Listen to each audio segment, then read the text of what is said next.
So hey welcome back. আজকের কিন্তু আবার আমরা চলে এসেছি ক্লাস 12 এর সেমিস্টার 4 নিয়ে, এবং আজকের কিন্তু আমরা করব ট্যাক্স অ্যান্ড কস্ট বলে যে চ্যাপ্টারটা রয়েছে, বা কস্ট অ্যান্ড ট্যাক্স বলে যে চ্যাপ্টার রয়েছে, তার কিন্তু আমরা করব ট্যাক্সের পার্ট। ঠিক আছে, এবং সব থেকে ইম্পর্টেন্ট চ্যাপ্টারটা আমরা করব, যার নাম হলো ইনকাম ফ্রম হাউস প্রপার্টিজ।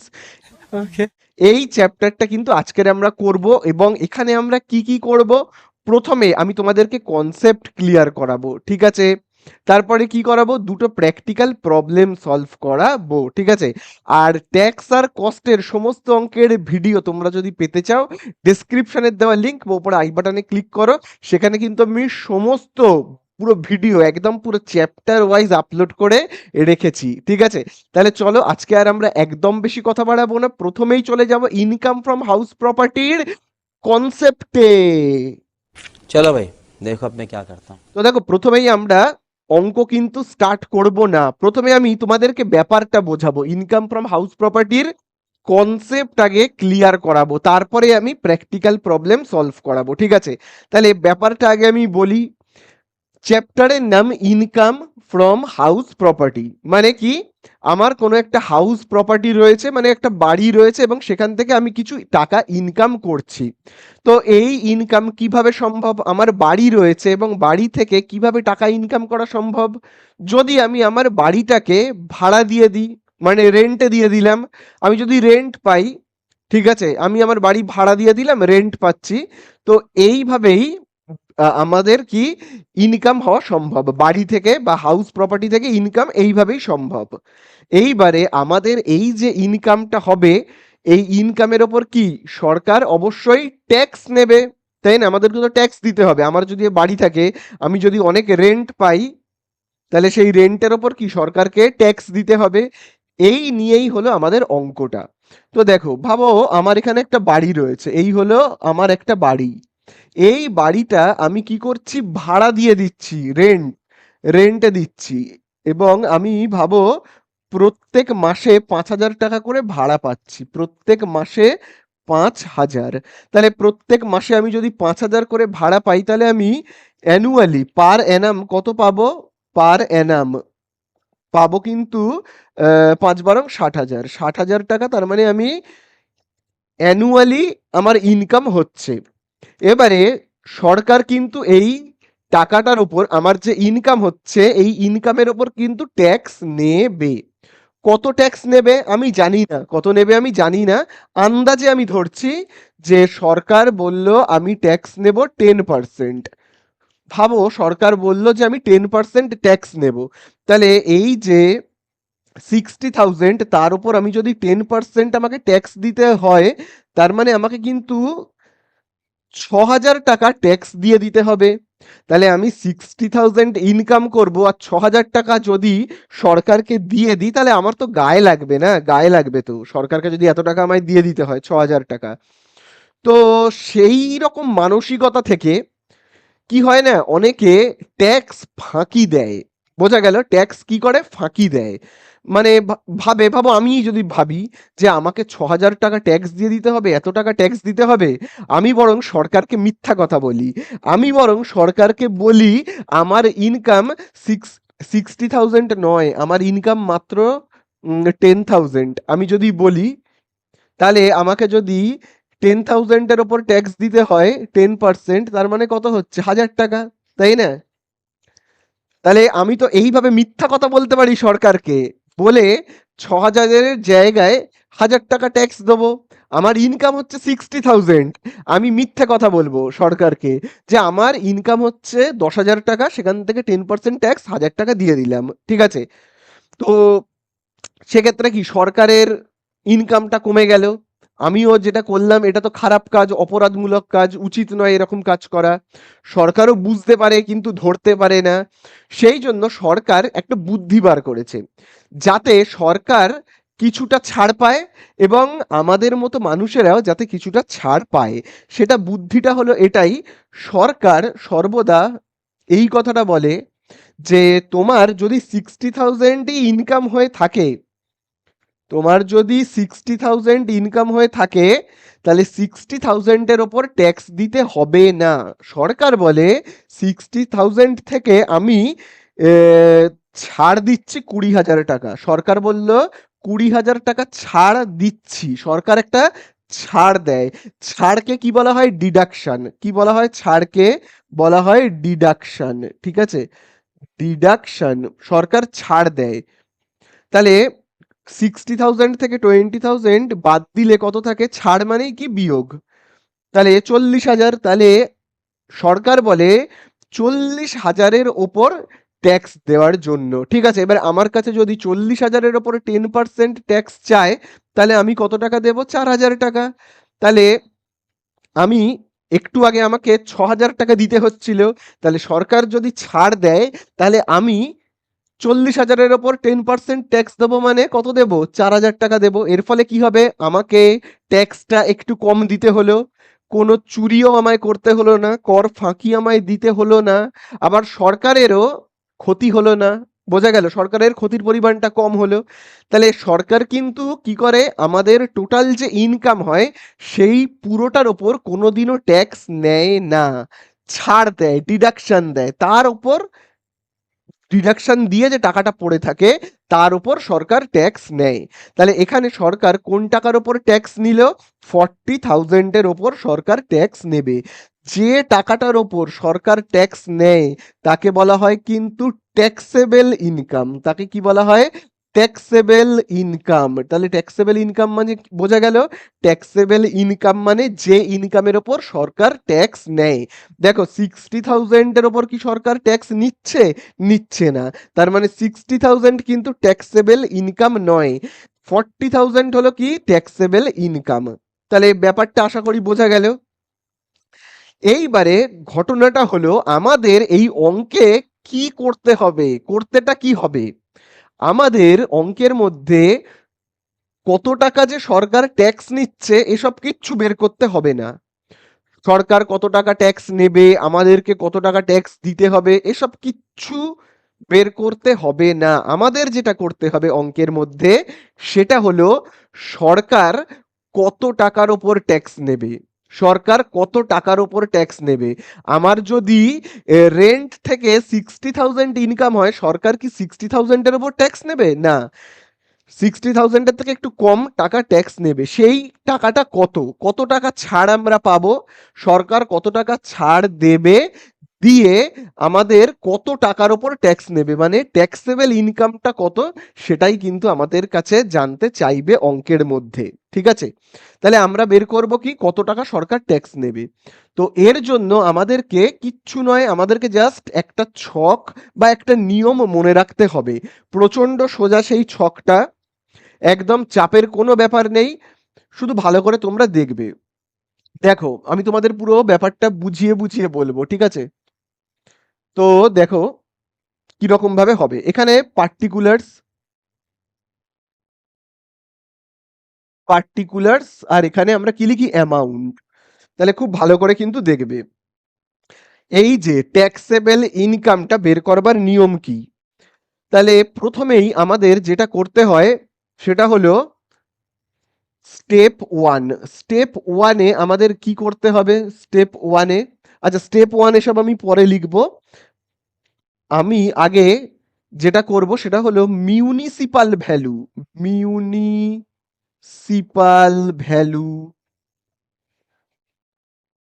ঠিক আছে? মিউনিসিপাল ভ্যালু আর ফেয়ার রেন্ট, ফেয়ার রেন্ট, এদের দুজনের মধ্যে তুলনা করব। তার আগে মানেটা আমি তোমাদের বলি। এই মিউনিসিপাল ভ্যালু, এই কথাটার মানে কি? মিউনিসিপাল ভ্যালু এই কথাটার মানে হলো আমার বাড়িটা যে মিউনিসিপ্যালিটি বা যে কর্পোরেশনের আন্ডারে, সেই ভাবো একটা কলকাতা কর্পোরেশন, কলকাতা কর্পোরেশন, সেই কলকাতা কর্পোরেশনের আন্ডারে প্রচুর বাড়ি রয়েছে।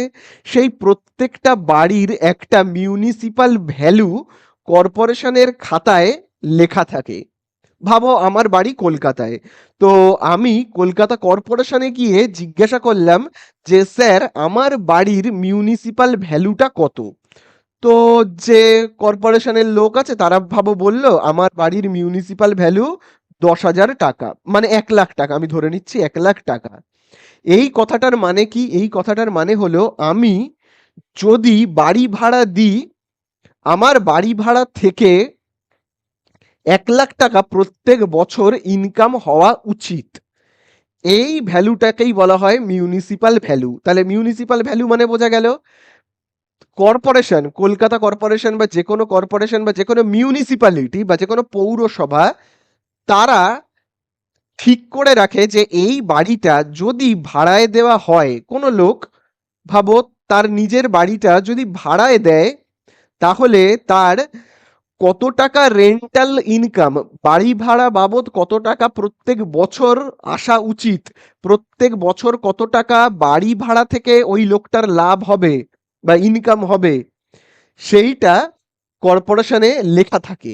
সেটাকেই বলা হয় মিউনিসিপাল ভ্যালু। তাহলে বোঝা গেল মিউনিসিপাল ভ্যালু মানে কি। এরপরে আমরা আসবো ফেয়ার রেন্ট। ফেয়ার রেন্ট কথার মানে কি? ফেয়ার রেন্ট মানে হলো আমার বাড়ি, আমার বাড়ির আশেপাশে যে সমস্ত বাড়ি রয়েছে, সেই সমস্ত বাড়ি, সেই সমস্ত বাড়ির লোকেরা যখন কাউকে বাড়ি ভাড়া দেয়, তারা কত টাকা রেন্ট নেয়। ঠিক আছে, ভাবো আমার আশেপাশের বাড়ির লোকেরা যখন কাউকে বাড়ি ভাড়া দেয়, তারা প্রত্যেক মাসে ধরে নিচ্ছি 5,000 টাকা বাড়ি ভাড়া নেয়। ঠিক আছে, প্রত্যেক মাসে 5,000 টাকা বাড়ি ভাড়া নেয়। আমার আশেপাশে এরিয়ায় যারা বাড়ি আছে তারা যখন কাউকে বাড়ি ভাড়া দেয় 5,000 টাকা বাড়ি ভাড়া নেয়। আর আমি যখন কাউকে বাড়ি ভাড়া দিই তখন 4,000 টাকা বাড়ি ভাড়া নিই। তাহলে আশেপাশের লোকেরা, আশেপাশের লোকেরা যে টাকাটা ভাড়া নিচ্ছে, যে দামটা এখন মার্কেটে চলছে, সেইটাকে বলা হয় কি? Fair rent. তাহলে ফেয়ার রেন্ট মানে বোঝা গেল কত? 5,000 টাকা। আচ্ছা, এবারে আর মিউনিসিপাল ভ্যালু মানে বোঝা গেছে। মিউনিসিপাল ভ্যালু মানে মিউনিসিপ্যালিটিতে দেখাচ্ছে, মিউনিসিপ্যালিটির খাতায় লেখা রয়েছে যে আমি যদি বাড়ি ভাড়া দিই তাহলে আমার প্রত্যেক বছর ধরে নেওয়া যাক 1,00,000 টাকা আসা উচিত, 1,00,000 টাকা আসা উচিত। এটা মিউনিসিপ্যালিটির ধারণা অনুযায়ী ঘর ভাড়া। ঠিক আছে, তাহলে আশা করি বোঝা গেল। এইবারে দেখো, এই যে দুটো টাকা, এই যে দুটো টাকা, এইটা আর এইটা, ভাবো এই যে এইটা আর এইটা, ভাবো আমি ধরে নিচ্ছি মিউনিসিপাল ভ্যালু 1,000 টাকা, আমি আন্দাজে লিখছি, সব নাম্বারগুলো ছোট ছোট লিখছি, 1,000 টাকা। আর ফেয়ার রেন্ট ভাবো 2,000 টাকা। ঠিক আছে, তাহলে আমরা দেখব এদের মধ্যে, এদের দুজনের মধ্যে যে বেশি হবে তাকে আমরা এখানে লিখব, যেটা বেশি হবে। বোঝা গেল? তাহলে আমি এখানে লিখে রাখি বেশি বলে, যেটা বেশি হবে তাকে আমি লিখব। বোঝা গেল? আশা করি বুঝতে পারলে। চলো, মিউনিসিপাল ভ্যালু আর ফেয়ার রেন্টের মধ্যে যে বেশি হবে তাকে এখানে লিখবো। ঠিক আছে, চলো নেক্সট। এই আমাদের একটা স্টেপ হয়ে গেল, তাহলে এই স্টেপটাকে আমরা কি বলবো? স্টেপ 1। এবারে আমরা যাব স্টেপ 2-তে। ঠিক আছে, স্টেপ 2। তাহলে স্টেপ 2-তে আমরা কি করব? স্টেপ 2-তে আমরা এই যে টাকাটা পেলাম, এই টাকাটা এবং আমরা স্ট্যান্ডার্ড রেন্টের তুলনা করব। স্ট্যান্ডার্ড রেন্ট, স্ট্যান্ডার্ড রেন্টের মানে কি আমি সব বলছি। স্ট্যান্ডার্ড রেন্টের মানে, স্ট্যান্ডার্ড রেন্টের মানে হলো আমি কোনো ভাড়াটিয়ার থেকে, ভাবো ভাবো এখানে ভাড়া চলছে, সব জায়গায় ভাবো ভাড়া নিচ্ছে। ফেয়ার রেন্ট মানে কত? ফেয়ার রেন্ট 2,000, তার মানে এই এরিয়ায় 2,000 টাকা ভাড়া চলছে। এবারে আমি কোনো ভাড়াটিয়া এলো, তো আমি সেই ভাড়াটিয়ার কাছ থেকে বললাম যে আমাকে 10,000 টাকা ঘর ভাড়া দিতে হবে। এই এরিয়াতে 2,000 টাকাই ঘর ভাড়া চলছে। এবারে আমি যদি কোনো ভাড়াটিয়ার থেকে 10,000 টাকা ঘর ভাড়া চাই, তাহলে এটা তো উচিত নয়, তাই না? তাহলে সরকারের একটা কি বলবো, একটা নিয়ম বেঁধে দেওয়া আছে যে এত টাকার উপরে ঘর ভাড়া নেওয়া যাবে না। ভাবো সরকার বলে দিয়েছে যে তুমি যাই করো না কেন, আহ, ভাবো বলে দিয়েছে যে 6,000 টাকার বেশি ঘর ভাড়া নেওয়া যাবে না। ভাবো বলে দিয়েছে, এরকম একটা নিয়ম বলে দিয়েছে যে যে কোনো ভাড়াটিয়ার থেকে তুমি 6,000 টাকার বেশি নিতে পারবে না, এটা উচিত নয়, অন্যায়। তো এই যে নিয়মটা বেঁধে দেওয়া, এটাকে বলা হয় কি? Standard rent. বোঝা গেল? তাহলে এইটা আমরা কি করছি? স্টেপ, এটা আমাদের যে স্টেপটা, এটা হলো কি আমাদের স্টেপ তাহলে এবারে আমরা কি দেখব, খুব ভালো করে দেখবে, এই যে আমরা অ্যান্সারটা পেয়েছি 2000, সেই 2000 আর 6000 মধ্যে আমরা তুলনা করব। এইভাবে 2000 আর 6000 মধ্যে তুলনা করব, করে দেখব কোনটা কম। এবারে দেখব কোনটা কম, দেখো 2000 কম, তাহলে এখানে আমরা অ্যান্সার হিসেবে লিখব 2000। বোঝা গেল? তাহলে এক্ষেত্রে আমরা কি করলাম, কোনটা কম। প্রথমে আমরা দেখব দুজনের মধ্যে কে বেশি, যে বেশি সেই উত্তরটা লিখব। তারপরে এই যে উত্তরটা পেলাম সেটার সাথে স্ট্যান্ডার্ড রেন্টের তুলনা করব, করে দেখব কে কম, যে কম সেই উত্তরটা নেব। বোঝা গেল? এবারে আমরা যে উত্তরটা পেলাম তার সঙ্গে আবার আমরা তুলনা করব। কার তুলনা করব? করব কিন্তু অ্যানুয়াল রেন্টের, অ্যানুয়াল অ্যানুয়াল রেন্টের তুলনা করব। অ্যানুয়াল রেন্ট মানে কি? অ্যানুয়াল মানেই বুঝতে পারছো, বছরে আমি কত টাকা বাড়ি ভাড়া পাচ্ছি। ঠিক আছে, আমি ভাড়া দিয়ে কত টাকা বাড়ি ভাড়া পাচ্ছি সেটাকে বলা হয় অ্যানুয়াল রেন্ট। ভাবো আমি পাচ্ছি বছরে 3000 টাকা, আমি আন্দাজে ধরে নিচ্ছি বছরে পাচ্ছি 3000 টাকা। তাহলে এই 2000 আর 3000 মধ্যে যেটা বেশি সেটাকে আমরা লিখবো। ঠিক আছে, তাহলে বেশিকে 3000, তাহলে আমরা এখানে কত লিখবো? 3000। বোঝা গেল? আশা করি বুঝতে পারলে এই ব্যাপারটা। তাহলে আমরা দেখো কি করলাম, প্রথমেই আমরা যেটা করলাম সেটা হলো কি, স্টেপ ওয়ান। স্টেপ ওয়ানে আমাদের কাজ কি, একবার আমি তোমাদেরকে রিভাইজ করিয়ে দিই। স্টেপ ওয়ানে আমাদের কাজ কি? স্টেপ ওয়ানে আমাদের কাজ হলো মিউনিসিপাল ভ্যালু আর ফেয়ার রেন্টের মধ্যে তুলনা করা এবং কোনটা বেশি সেটা লেখা। যে উত্তরটা পেলাম, উত্তর যেটা আমরা পেলাম সেটার সাথে আমরা এবারে কার তুলনা করব? Standard rent. স্ট্যান্ডার্ড রেন্ট আর এই যে উত্তরটা পেয়েছি তার মধ্যে কোনটা কম সেটাকে আমরা এখানে লিখব। ঠিক আছে, তারপরে আমরা কি করব বলো? যে উত্তরটা পেয়েছি 2000 তার সাথে আমরা অ্যানুয়াল রেন্টের তুলনা করব, যেটা বেশি সেটা লিখব। তাহলে বেশি, কম, বেশি, এইভাবে মনে রাখবে। তো আমরা এবারে এই যে উত্তরটা পেলাম এই উত্তরটাকে আমরা কি বলি? বলি কিন্তু gross annual, gross annual value. এটাকে আমরা কি বলি? Gross annual value. ঠিক আছে, গ্রস অ্যানুয়াল ভ্যালু। বোঝা গেল? Gross annual value. এবারে এই টাকা থেকে আমাকে কি দিতে হয়? মিউনিসিপাল ট্যাক্স দিতে হয়। মিউনিসিপ্যালিটিতে যেহেতু আমি থাকি, মিউনিসিপ্যালিটি এরিয়ায়, তাহলে আমাকে কি দিতে হয়? Municipal tax. ঠিক আছে, তাহলে আমাকে আমার যে ইনকাম হচ্ছে 3000 সেখান থেকে আমাকে কি দিতে হবে? Municipal tax. তাহলে আমার ইনকাম থেকে কমে যাচ্ছে, আমার ইনকামটা কমে যাচ্ছে, তাহলে মিউনিসিপাল ট্যাক্স তো আমায় দিতেই হবে। ভাবো মিউনিসিপাল ট্যাক্স হলো 500 টাকা। 500 টাকা আমি যদি দিয়ে দিই তাহলে আমার কাছে পড়ে থাকবে কত? পড়ে থাকবে 2500 টাকা, তাই না? তাহলে আমার ইনকাম কত হচ্ছে? 2500। আমার ইনকাম কত হচ্ছে? 2500।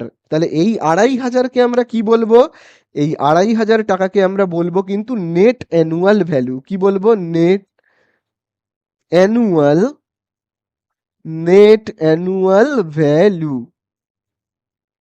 বোঝা গেল? নেট অ্যানুয়াল ভ্যালু মানে, তাহলে আমার যে গ্রস অ্যানুয়াল ভ্যালু সেখান থেকে আমরা যদি মিউনিসিপাল ট্যাক্স দিয়ে দিই তাহলে আমাদের হাতে যে টাকাটা পড়ে থাকে তাকে বলা হয় কি? Net municipal value. এবারে আমার তাহলে টোটাল ইনকাম কত দাঁড়ালো? আমার ইনকাম দাঁড়ালো 2500 টাকা। এবারে কথা হলো, সরকার কি এই 2500 টাকার ওপরেই ট্যাক্স নেবে? না, সরকার আরো ছাড় দেবে, আরো কিছু ছাড় দেবে।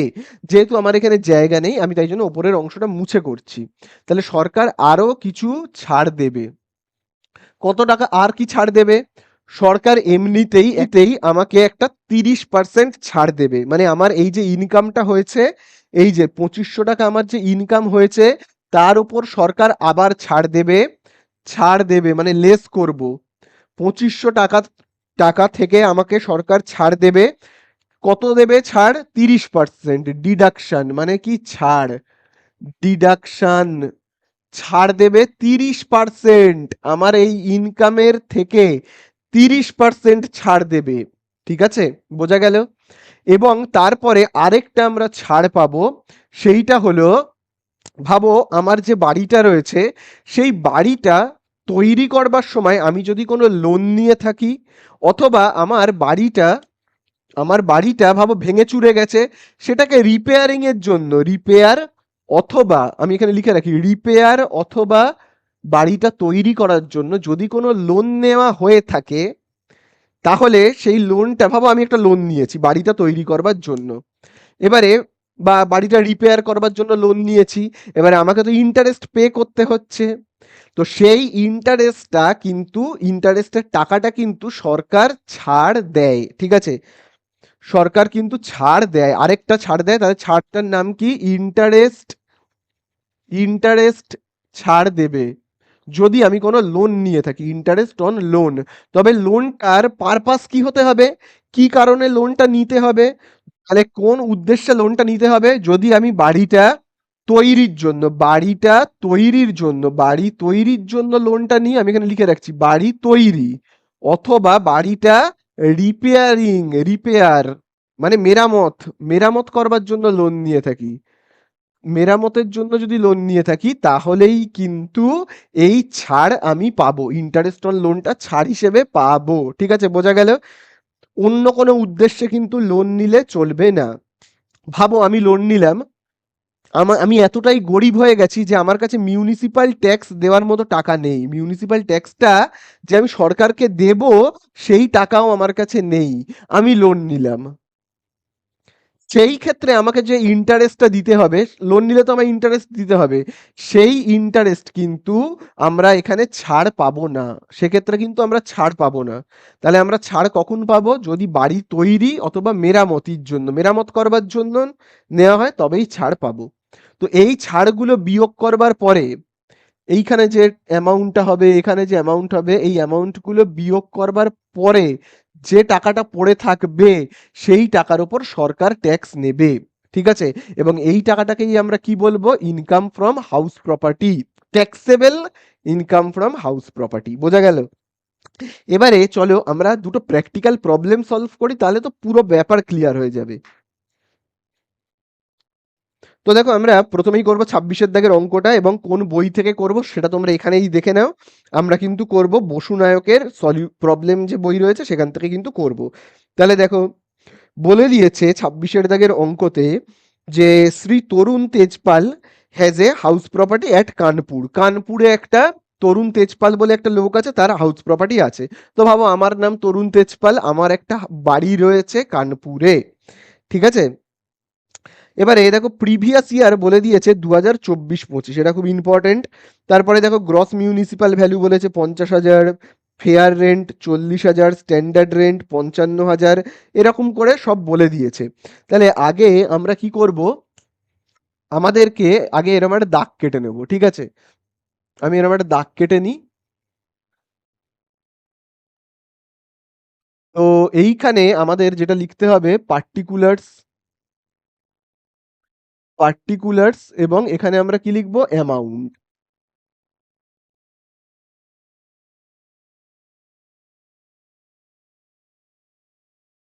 ঠিক আছে, অ্যামাউন্ট লিখলাম। এইবারে অঙ্ক স্টার্ট করবার আগে আমাদের যেটা লিখে নিতে হবে সেটা হলো কি, আমাদের প্রিভিয়াস ইয়ার কি আর আমাদের অ্যাসেসমেন্ট ইয়ার কি। দেখো অঙ্কের একদম লাস্টে দেখো অ্যাসেসমেন্ট ইয়ার লেখা রয়েছে 2025-26। তো অ্যাসেসমেন্ট ইয়ারকে আমি এ ওয়াই বলে লিখছি, এরকম ভাবে এ ওয়াই কত, 2025-2026, ঠিক আছে? এবারে প্রিভিয়াস ইয়ারকে আমি কি লিখবো? P Y. সেই প্রিভিয়াস ইয়ার কত, 2024-2025, 2024-2025, ঠিক আছে? এই হলো। এবারে চলো আমরা স্টার্ট করি অঙ্কটা। আমাদের অঙ্কে প্রথমেই কার সঙ্গে কার তুলনা করতে হয়, তুলনা করবার আগে আমাদের হেডিং দিতে হবে, ঠিক আছে? আমরা স্টেপ ওয়ানে কি করব, স্টেপ টুতে কি করব, এই হেডিংগুলো কিন্তু আমাদের আগে দিতে হবে। তাহলে দেখো আমি এইখানে লিখে রাখছি স্টেপ ওয়ান। স্টেপ ওয়ান, এখানে আমরা কি করব, কার কার তুলনা করব। তারপরে আমরা স্টেপ টুতে কার কার তুলনা করব সেইগুলো আমরা দেখব। তো চলো প্রথমে আমরা কার কার তুলনা করব বলো। প্রথমেই আমরা করব কি, গ্রস মিউনিসিপাল ভ্যালু। তাহলে দেখো আমরা লিখব কি, gross municipal value, gross municipal value. আর তার সঙ্গে কার তুলনা করব বলো? গ্রস মিউনিসিপাল ভ্যালু, আর আমরা করব ফেয়ার রেন্ট। ঠিক আছে, ফেয়ার রেন্ট, এই দুজনের তুলনা করব এবং দুজনের মধ্যে দেখব কার অ্যামাউন্টটা বেশি সেটাকে লিখব। তো চলো বইয়ের মধ্যে দেখো আমি দাগ দিচ্ছি। দেখো গ্রস মিউনিসিপাল ভ্যালু কত বলে দিয়েছে? 50,000। Fair rent 40,000। লিখে ফেলি, গ্রস মিউনিসিপাল ভ্যালু কত? 50,000। ঠিক আছে, গ্রস মিউনিসিপাল ভ্যালু 50,000 আর ফেয়ার রেন্ট কত? Fair rent 40,000। ঠিক আছে, 40,000। এবার আমি তোমাদের কি বলেছিলাম? এদের দুজনের মধ্যে কোন মানটা বেশি সেটাকে লিখতে হবে। বোঝা গেল? এই তো, এদের দুজনের মধ্যে কে বেশি। এই বেশি কথাটা কিন্তু আবার তোমরা কেউ লিখবে না, আমি বোঝানোর জন্য লিখছি। কে বেশি? 50,000। তাহলে সেইটাকে আমি এখানে লিখবো। বোঝা গেল? ক্লিয়ার? এবারে আমরা স্টেপ 2 তে যাব। স্টেপ 2 তে আমাদের কি করতে হবে? স্টেপ 2 তে, স্টেপ 2 তে আমাদের এই 50,000 এবং স্ট্যান্ডার্ড রেন্টের মধ্যে কে কম সেটা দেখতে হবে। তাহলে দেখো আমি এখানে কি লিখবো? স্টেপ 2 বলে, স্টেপ 2। স্টেপ 2 তে আমি কি দেখব? যে এই যে টাকাটা আমরা পেলাম অ্যান্সারে 50,000, তার সঙ্গে আমরা দেখব স্ট্যান্ডার্ড রেন্ট। স্ট্যান্ডার্ড রেন্ট, ঠিক আছে, কার মান কম সেটা আমরা দেখবো। হ্যাঁ, স্ট্যান্ডার্ড রেন্ট কার মান কম। তাহলে দেখি তো স্ট্যান্ডার্ড রেন্ট বইয়ের মধ্যে কত বলেছে। দেখো স্ট্যান্ডার্ড রেন্ট বইয়ের মধ্যে বলে দেওয়া রয়েছে 55,000। ঠিক আছে, তাহলে দেখো আমি ঠিক এইটার বরাবরে লিখবো কত? 55,000, এবং দেখবো কি এদের মধ্যে কার মানটা কম। তাহলে বলো, এই যে এই 50,000 আর এই 55,000-এর মধ্যে কে কম? 50,000, যেটা কম সেটাকে আমরা লিখবো 50,000। বোঝা গেল? তাহলে আমরা এখন কি অ্যান্সার পেলাম? আমরা এখন অ্যান্সার পেলাম 50,000। এই 50,000-এর সঙ্গে আমরা এবারে কার তুলনা করব? অ্যানুয়াল রেন্টের। ঠিক আছে, তাহলে চলো আগে আমরা কি করব? স্টেপ 3 বলে লিখব। স্টেপ 3 বলে আমরা লিখব। ঠিক আছে, স্টেপ 3। এবং এখানে আমরা কি তুলনা করব? এই যে অ্যান্সারটা পেয়েছি 50,000-এর সঙ্গে আমরা তুলনা করব অ্যানুয়াল রেন্ট। ঠিক আছে, অ্যানুয়াল রেন্ট, অ্যানুয়াল রেন্টের তুলনা করব এবং দেখব কে বেশি। তাহলে প্রথমে বেশি, তারপর কম, তারপরে আবার বেশি। এই বেশি কম এগুলো না কেউ লিখবে না, হ্যাঁ, এগুলো আমি বোঝানোর জন্য লিখেছি। তাহলে অ্যানুয়াল রেন্ট মানে কি? অ্যানুয়াল কথার মানে কি? বছরে, মানে এক বছরে, মানে 12 মাসে আমি কত রেন্ট পাচ্ছি। দেখি তো এক বছরে আমি কত রেন্ট পাচ্ছি। দেখি বইয়ের মধ্যে দেখবে লেখা রয়েছে অ্যানুয়াল রেন্ট হলো 60,000। দেখবে লেখাই আছে কত? 60,000। ভালো কথা, মানে আমার এক বছরের 12 মাসে কত টাকা আমি বাড়ি ভাড়া পাচ্ছি? এক বছরে 60,000। কিন্তু নিচে দেখো লেখা রয়েছে আনরিয়েলাইজড রেন্ট, মানে যে রেন্ট উদ্ধার করা যায়নি। অনেক অনেক ভাড়াটিয়া কি থাকে, যে দিতে চায় না, পরে দেবো, আজ দেবো না, কাল দেবো, 2 মাস পরে দেবো। তো কোনো কারণে উদ্ধার করা যায়নি। আমার বছরে 60,000 ইনকাম হওয়ার কথা, এক বছরে 12 মাসের ভাড়া হওয়ার কথা 60,000। এবারে কোনো একটা ভাড়াটিয়া 5,000 টাকা দেয়নি, কি বলবো আমি তাকে? তাহলে আমার 60,000 এর থেকে 5,000 বাদ যাবে। তার মানে আমার অ্যাকচুয়াল ইনকাম হয়েছে কত? 55,000। ঠিক আছে, আমার ইনকাম হয়েছে কত? 55,000। তাহলে এই যে 50,000, খুব ভালো করে দেখবে, এই 50,000 আর 55,000-এর মধ্যে যেটা বেশি সেটা লিখবো। বেশি, বেশি কোনটা? 55,000। তাহলে আমরা এখানে কত লিখবো? অ্যান্সারে 55,000। বোঝা গেল? এই 55,000-কে আমরা কি বলবো? এই 55,000-কে আমরা বলবো কি? বলবো কিন্তু গ্রস অ্যানুয়াল ভ্যালু। কি বলবো? Gross annual value. ঠিক আছে, তাহলে বোঝা গেল এতদূর gross annual value. Gross annual value অবধি আশা করি বোঝা গেল। তাহলে আমাদের গ্রস অ্যানুয়াল ভ্যালু কত? 55,000। মানে ভাবো আমার ইনকাম হয়েছে 55,000। ভালো কথা। তাহলে আমি ভাড়াটিয়াকে ঘর ভাড়া দিয়েছি, এক বছরে আমার কত ইনকাম হলো? 55,000 টাকা আমার ইনকাম হলো। খুব ভালো কথা। ইনকাম যখন হলো, সরকারকে তো ট্যাক্স দিতে হবে। প্রথমেই মিউনিসিপ্যালিটিকে একটা ট্যাক্স দিতে হবে, যেহেতু আমার বাড়িটা মিউনিসিপ্যালিটি এরিয়ায়। তাহলে আমাকে প্রথমেই মিউনিসিপ্যালিটিকে একটা ট্যাক্স দিয়ে দিতে হবে। ঝটপট সেই ট্যাক্সটা আমি দিয়ে দিই। দেখো লেখাই রয়েছে মিউনিসিপ্যাল ট্যাক্স পাশে ব্র্যাকেটে লেখা রয়েছে out of which 50% is outstanding 5,000, তার মানে মিউনিসিপাল ট্যাক্স কত 5,000 টাকা দিতে হবে। আউট অফ হুইচ, যার মধ্যে 50% আউটস্ট্যান্ডিং, মানে 50% আমি বাকি রেখেছি। আমি মিউনিসিপ্যালিটিকে 5,000 টাকা ট্যাক্স দিইনি, 50% মানে 2,500 আমি বলেছি পরে দেবো। আমাকেও যেমন টাকা দেয়নি ভাড়াটিয়া, আমিও মিউনিসিপ্যালিটিকে বলেছি পরে হাফ টাকা পরে দেবো।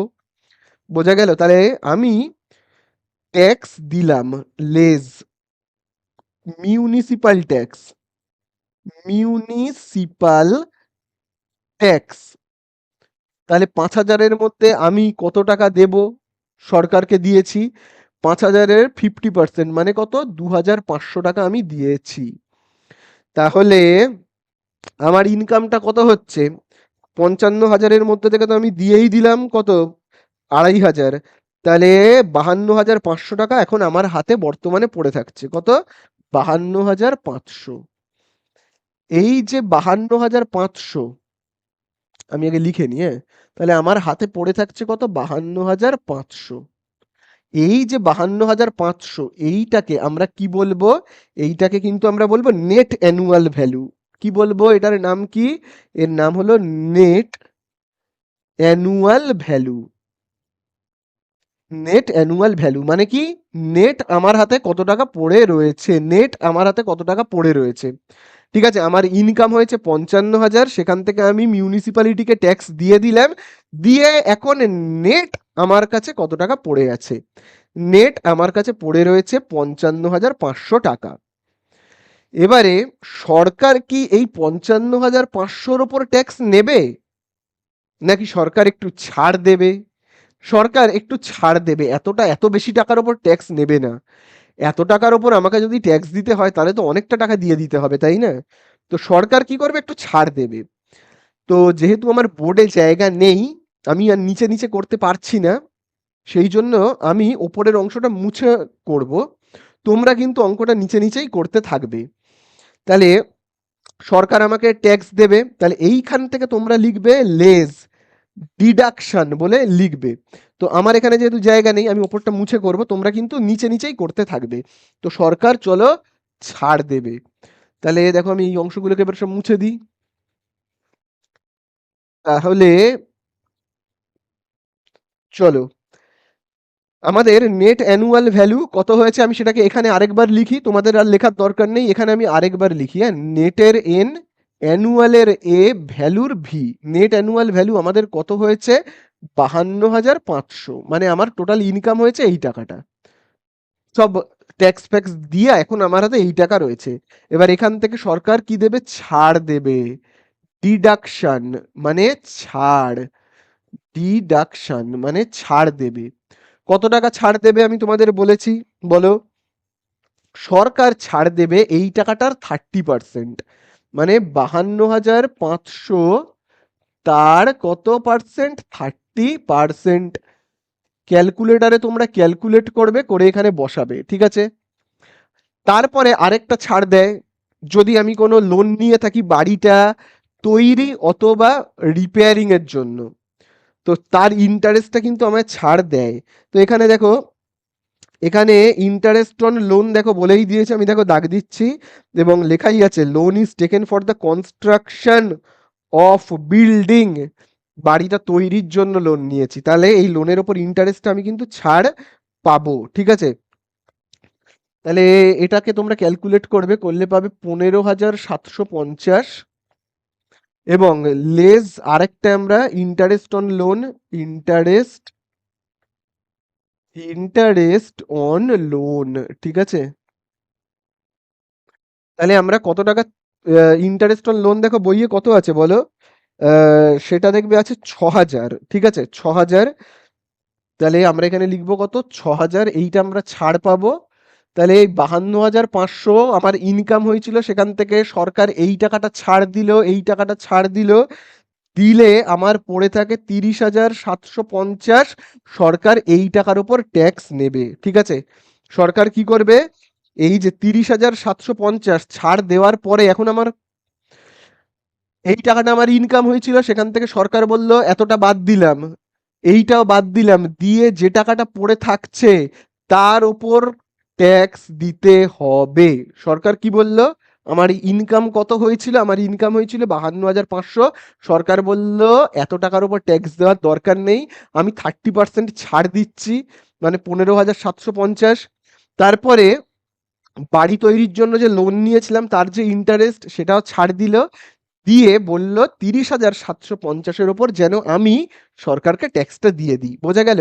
তাহলে এই টাকার ওপর সরকার যেহেতু ট্যাক্স নেবে, এই টাকাটাকে আমরা কি বলবো, ট্যাক্সেবল ইনকাম বা ইনকাম ফ্রম হাউস প্রপার্টি। তাহলে এই আমাদের হয়ে গেল অ্যান্সার। আমরা শুধু এখানে কি লিখে দেবো, total income from house property. ঠিক আছে, তাহলে এর বরাবরে আমরা কি লিখবো, এই যে এইটার বরাবরে আমরা লিখবো কি, total income from house property, income from house property.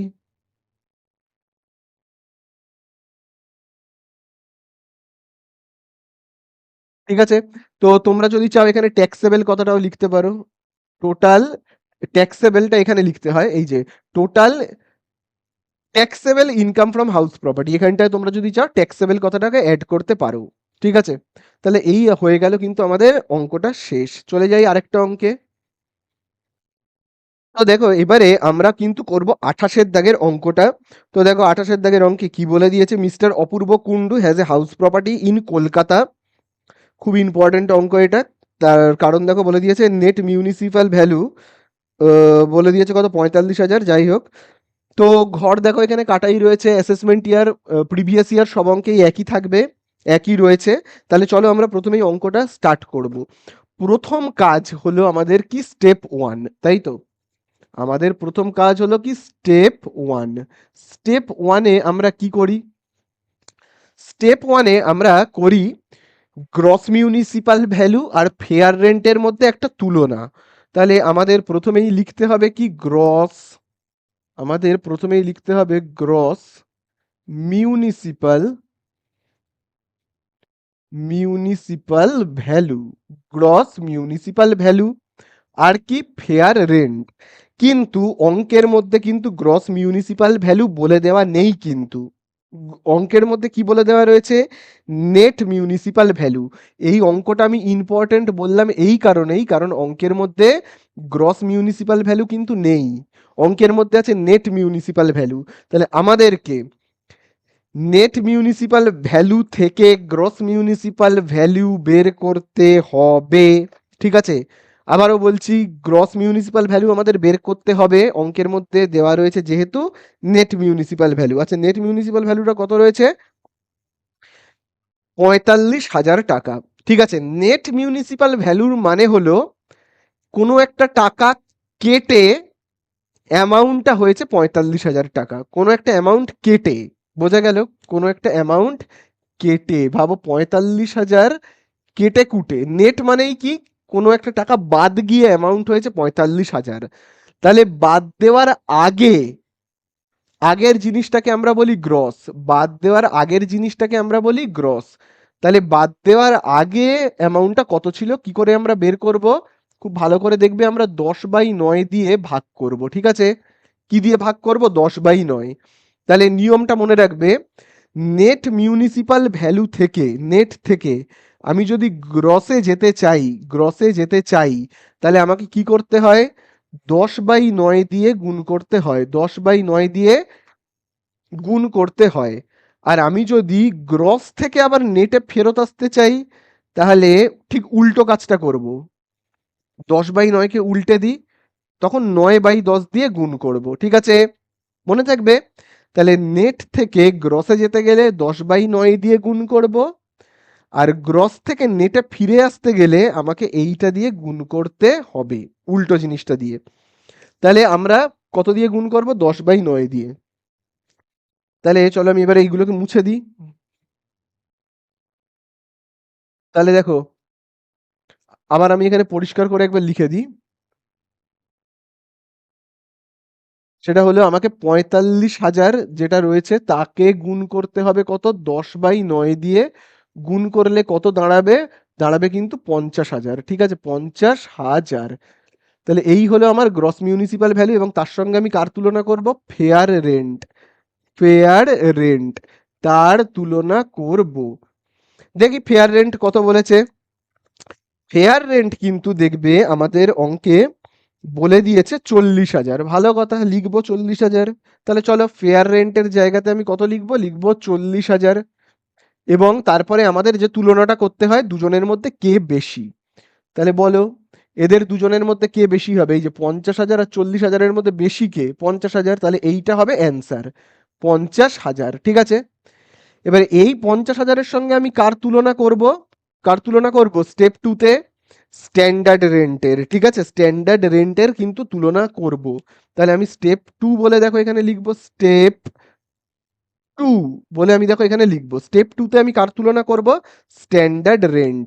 তাহলে দেখো আমি এখানে লিখবো স্ট্যান্ডার্ড, স্ট্যান্ডার্ড রেন্ট। তাহলে চলো দেখি তো স্ট্যান্ডার্ড রেন্ট কত রয়েছে। স্ট্যান্ডার্ড রেন্ট এই 50,000-এর সঙ্গে আমি তুলনা করব স্ট্যান্ডার্ড রেন্টের। দেখি স্ট্যান্ডার্ড রেন্ট কত বলেছে। দেখো স্ট্যান্ডার্ড রেন্ট অঙ্কের মধ্যে কিন্তু বলে দেওয়া রয়েছে 42,000, তাই তো। দেখো বলে দেওয়া রয়েছে কত, 42,000। তাহলে 42,000-কে আমরা দেখো এখানে লিখবো স্ট্যান্ডার্ড রেন্টের 42,000। তাহলে আমি তুলনা করব এই যে এই 50,000-এর সঙ্গে এই 42,000-এর। ঠিক আছে, তুলনা করব। তাহলে এদের দুজনের মধ্যে ছোট কে, ছোট হলো দেখো 42,000। তাহলে সেটাকে আমরা লিখবো, বোঝা গেল। তাহলে প্রথমে আমরা তুলনা করব কে বড়, তারপরে তুলনা করব কে ছোট। যে অ্যান্সারটা পেলাম এই যে 42,000, তার সাথে আমরা আবার তুলনা করব কার, অ্যানুয়াল রেন্টের। ঠিক আছে, তাহলে চলো অ্যানুয়াল রেন্ট আমরা এখানে স্টেপ থ্রি বলে লিখি। তাহলে দেখো স্টেপ থ্রি, স্টেপ থ্রিতে আমরা কি লিখবো, লিখবো কিন্তু অ্যানুয়াল রেন্ট। তাহলে দেখো এখানে আমরা লিখবো অ্যানুয়াল রেন্ট মানে এক বছরের ভাড়া কত। তাহলে এই 42,000-এর সঙ্গে আমরা এই অ্যানুয়াল রেন্টের তুলনা করব। দেখি বইয়ের মধ্যে অ্যানুয়াল রেন্ট কত বলেছে। দেখো এখানে অ্যানুয়াল রেন্ট বলেছে 50,000। তার মানে বছরে 50,000 টাকা ভাড়া তো পাওয়া উচিত রেন্ট। নিচে লেখা রয়েছে আনরিয়ালাইজড রেন্ট, 50,000-এর মধ্যে 5,000 উদ্ধার হয়নি। তার মানে 50,000 তো বছরের রেন্ট, তার মধ্যে 50,000 যেহেতু উদ্ধার হয়নি, তাহলে এক বছরে আমার কত টাকা রেন্ট পেয়েছি আমি, 45,000। ঠিক আছে, এবারে আমরা কি তুলনা করব, বলো বলো, এই যে 42,000 আর এই 45,000 এদের দুজনের মধ্যে কে বেশি। ঠিক আছে, তাহলে বেশি কে, দেখো 45,000। তাহলে এই আমরা লিখবো এখানে 45,000, বোঝা গেল।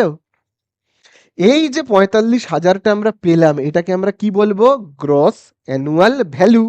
তাহলে এখানে আমরা কি লিখবো, লিখবো এই যে 45,000-এ আমরা কি লিখবো, gross annual value, gross annual value. তাহলে দেখো আমি এখান থেকে লিখছি gross annual value, gross annual value. তাহলে এই আমাদের গ্রস অ্যানুয়াল ভ্যালু কত বেরোলো, 45,000। এবারে আমাদেরকে গ্রস অ্যানুয়াল ভ্যালু মানে কি, আমার এক বছরে কত ইনকাম হলো, মোট কত ইনকাম হলো আমার বাড়ি ভাড়া দিয়ে, আমি বাড়ি ভাড়া দিয়েছি এবং এক বছরে বাড়ি ভাড়া বাবদ আমার টোটাল ইনকাম, মোট ইনকাম হলো কত, 45,000 টাকা। এইবারে এর ওপর সরকারকে আমাকে যেটা দিতে হবে, মিউনিসিপাল ট্যাক্স।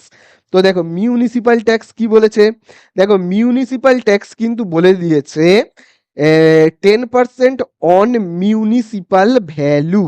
ঠিক আছে, তাহলে মিউনিসিপাল ভ্যালুর ওপর মিউনিসিপাল ট্যাক্স দিতে হবে। তার মানে আমাকে কি করতে হবে, মিউনিসিপ্যালিটিকে একটা ট্যাক্স দিয়ে দিতে হবে। ভালো কথা, কত পার্সেন্ট ট্যাক্স দিতে হবে, 10%। এবং পাশে দেখবে লেখা রয়েছে 50% পেড বাই দ্য টেনেন্ট। মানে মানে আমি হলাম কি বাড়ির মালিক, আমি হলাম বাড়ির মালিক মানে ওনার, আর আমার বাড়িতে যে ভাড়াটিয়া রয়েছে তাকে বলা হয় টেনেন্ট, তাকে বলা হয় কি, টেনেন্ট। এবারে আমাকে কত টাকা ট্যাক্স দিতে হবে, আমাকে কত টাকা ট্যাক্স দিতে হবে, 10%। কার উপর দিতে হবে, মিউনিসিপ্যালিটিকে ট্যাক্স দিতে হবে, মানে মিউনিসিপাল ভ্যালুর ওপর দিতে হবে। মানে মিউনিসিপাল ভ্যালু মানে তোমরা জানো, তোমাদেরকে বলেছি যে মিউনিসিপ্যালিটি প্রত্যেকটা বাড়ির কত টাকা ভাড়া পাওয়া উচিত তার একটা লিস্ট কিন্তু বাড়িতে মানে মিউনিসিপ্যালিটির লোকেরা বানিয়ে রাখে। প্রত্যেকটা মিউনিসিপ্যালিটিতে, ভাবো আমার বাড়িটা যদি যে মিউনিসিপ্যালিটির আন্ডারে, সেই মিউনিসিপ্যালিটিতে আমার বাড়ির একটা মিউনিসিপাল ভ্যালু ওরা কিন্তু লিখে রেখেছে, মিউনিসিপ্যালিটির লোকেরা আমার বাড়ির মিউনিসিপাল ভ্যালু লিখে রেখেছে। তার মানে হলো আমার বাড়ি যদি আমি ভাড়া দিই, তাহলে কত টাকা বাড়ি ভাড়া আমার আসা উচিত তার একটা ধারণা করে ওরা একটা টাকার অ্যামাউন্ট লিখে রেখেছে, এটাকে বলে মিউনিসিপাল ট্যাক্স। তো আমাকে দিতে হবে মিউনিসিপাল ট্যাক্স। তো আমি দেখো এখানে লিখছি লেস, এই জায়গাটা সবাই খুব ভালো করে বুঝবে, মিউনিসিপাল ট্যাক্স। মিউনিসিপাল ট্যাক্স, এই ট্যাক্সটা আমায় দিতে হবে কত পার্সেন্ট? 10% মিউনিসিপাল ভ্যালুর ওপর। কিন্তু আমরা এখানে এই ট্যাক্সটা দেব সর্বদা মনে রাখবে নেট মিউনিসিপাল ভ্যালুর ওপর। কখনো কিন্তু আমরা গ্রস মিউনিসিপাল ভ্যালুর ওপর, গ্রস মিউনিসিপাল ভ্যালুর ওপর ট্যাক্স দেব না। গ্রস মিউনিসিপাল ভ্যালু মানে কি? এই যে এই 50,000 টাকা, এইটার ওপর আমরা ট্যাক্স দেব না, ঠিক আছে? মনে থাকবে আমরা দেব কি সর্বদা নেট মিউনিসিপাল ভ্যালুর ওপর, মানে 45,000-এর ওপর 10%। তাহলে দেখো 45,000-এর ওপর তুমি 10% করবে, কত হবে? 45,000-এর ওপর 10% করলে হবে 4,500। ঠিক আছে, বোঝা গেল? তাহলে 4,500, এবারে আমরা কি করব? বিয়োগ করব। এবারে আমরা কি করব? 45,000 থেকে 4,500-কে বিয়োগ করব।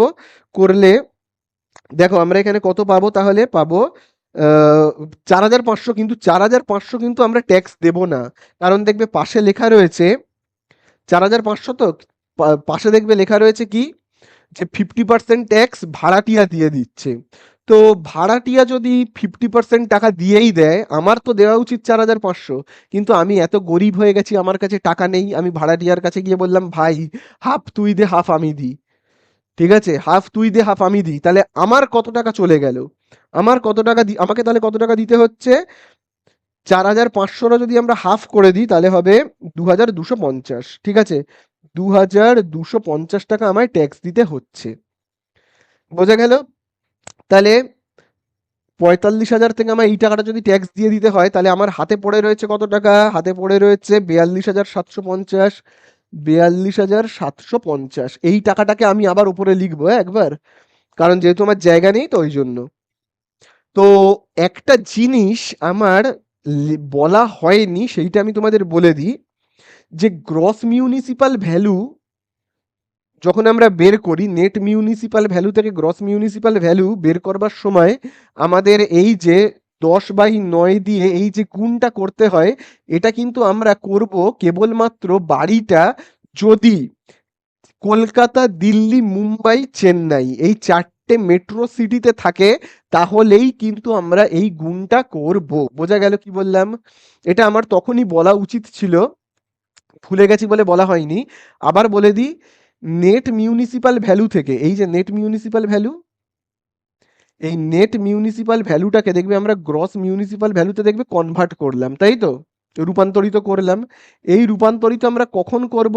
কেবলমাত্র যদি এই বাড়িটা কলকাতা, দিল্লি, মুম্বাই, চেন্নাইয়ে অবস্থিত হয় তাহলেই করব। আমাদের এই যে অঙ্কটা, এই অঙ্কটাতে বলেছে বাড়িটা কলকাতাতে অবস্থিত, সেই জন্যই কিন্তু আমরা 10/9 করেছি। ঠিক আছে, তো এই আমাদের ব্যাপারটা বোঝা গেল। আচ্ছা, এই আমাদের এটা হলো কি আমাদের নেট, এটা হলো আমাদের কি net municipal value. Net municipal value, net municipal, net municipal value. ঠিক আছে, নেট মিউনিসিপাল ভ্যালু। তো নেট মিউনিসিপাল ভ্যালু বেরিয়ে গেল। এবারে দেখো, যেহেতু আমাদের আর বোর্ডের জায়গা নেই, আমি যদি সেই জন্য উপরে করব, আর এই অ্যামাউন্টটাকে 42,750-কে আরেকবার আমি ওপরে লিখবো, তোমরা লিখবে না, তোমরা এর পর থেকেই অঙ্কটা চালিয়ে যাবে। তাহলে দেখো,